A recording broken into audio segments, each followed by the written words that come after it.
নমস্কার ব্যাস ছাত্রছাত্রীদের জন্য আজকে একটি খুশির খবর যে গত ৮ই জানুয়ারি থেকে ২০২৬-এর ৮ই জানুয়ারি থেকে সবার অ্যাকাউন্টে টাকা চলে আসা শুরু হয়ে গেছে।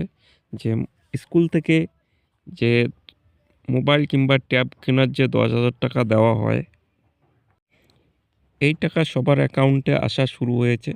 তো আপনারা কি করে জানবেন? কি বলা হয়েছে? কবে থেকে এই টাকাটা কবে আপনার অ্যাকাউন্টে টাকাটা পৌঁছবে? এই নিয়ে বিস্তারিত ভিডিও আজকে এইতে জানাবো। তার আগে একটি ছোট্ট রিকোয়েস্ট, বর্মন অফিসিয়াল পড়ে যদি আপনারা প্রথমবার হয়ে থাকেন অবশ্যই চ্যানেলটিকে সাবস্ক্রাইব করবেন। পাশে থাকা বেল আইকনটি অল করে রাখবেন সবার আগে ভিডিও পাওয়ার জন্য।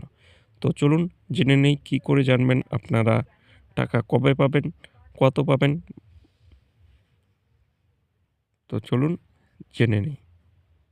রাজ্য সরকারের তরুণের স্বপ্ন নিয়ে দীর্ঘ অপেক্ষার অবসান অবশেষে ২০২৫ শিক্ষাবর্ষে একাদশ শ্রেণির পড়ুয়াদের জন্য বরাদ্দ ১০,০০০ টাকা দেওয়ার প্রক্রিয়া শুরু হচ্ছে গত ৮ই জানুয়ারি ২০২৬ থেকে। সরকারি সূত্রে জানা গিয়েছে, আজ থেকেই ধাপে ধাপে ছাত্রছাত্রীদের ব্যাংক অ্যাকাউন্টে এই অর্থ জমা পড়বে। তরুণের স্বপ্ন প্রকল্পের আওতায় রাজ্যের সমস্ত সরকারি ও সরকার অনুদানপ্রাপ্য স্কুল, মাদ্রাসা ও শিক্ষা প্রতিষ্ঠানে একাদশ শ্রেণির পড়ুয়াদের জন্য এককালীন ১০,০০০ টাকা দেওয়া হয়। এই অর্থ মূলত ট্যাব বা স্মার্টফোন কেনার জন্য, যাতে পড়ুয়ারা ডিজিটাল শিক্ষার সঙ্গেও আরও সহজে যুক্ত হতে পারে। কেন এবার দেরি হলো টাকা পেতে? ২০২৫ শিক্ষাবর্ষের আবেদন প্রক্রিয়া তুলনামূলকভাবে দেরিতে শেষ হওয়ায় অর্থ ছাড়ের ক্ষেত্রেও কিছুটা সময় লেগেছে। তবে শিক্ষা দপ্তর সূত্রে খবর, এবার বিশেষ গুরুত্ব দেওয়া হয়েছে ডেটা সিকিউরিটি অফ ভেরিফিকেশন প্রসেসে। এই বছর আধার অথেন্টিকেশন বাধ্যতামূলক করা হয়েছে। ছাত্রছাত্রীদের জন্য চালু হয়েছে সেলফ ডিক্লারেশন সিস্টেম।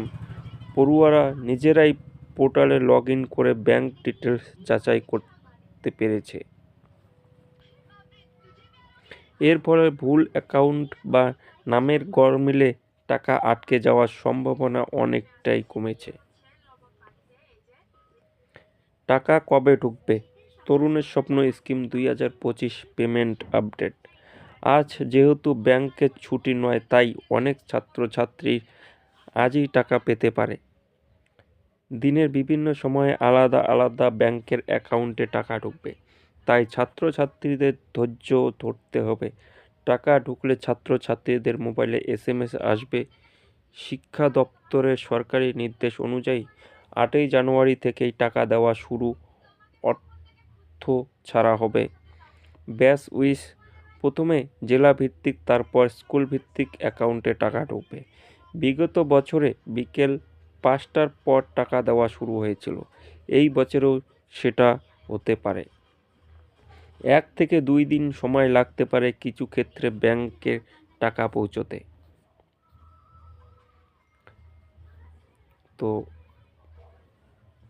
সব মিলিয়ে বলা যায়, তরুণের স্বপ্ন প্রকল্পে ২০২৫ রাজ্য জুড়ে টাকা ঢোকার প্রক্রিয়া শুরু হয়েছে এবং খুব শীঘ্রই সব যোগ্য ছাত্রছাত্রী তাদের প্রাপ্য অর্থ পেয়ে যাবে। এই ধরনের সমস্ত সরকারি প্রকল্প, স্কলারশিপ ও শিক্ষা সংক্রান্ত লেটেস্ট আপডেট পেতে সঙ্গে যুক্ত থাকুন।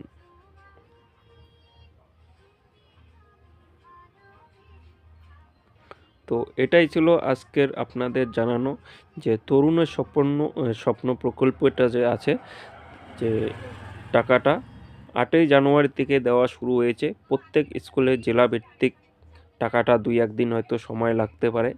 তো আপনারা যারা ছাত্র আছে বা আপনারা যারা ভিডিও দেখছেন, আপনার ছেলে মেয়ে যারা এই তরুণের স্বপ্নের প্রকল্পে ১০,০০০ টাকা পেতে চলেছে, অবশ্যই তারা পেয়ে যাবে। তো আপনারা একটু ধৈর্য ধরবেন। তো ধন্যবাদ। আপনারা যদি বর্মন অফিসিয়াল ফোরে আপনারা প্রথমবার হয়ে থাকেন, অবশ্যই চ্যানেলটিকে সাবস্ক্রাইব করবেন। ধন্যবাদ, সবাই ভালো থাকবেন। দেখা হচ্ছে নেক্সট ভিডিওতে।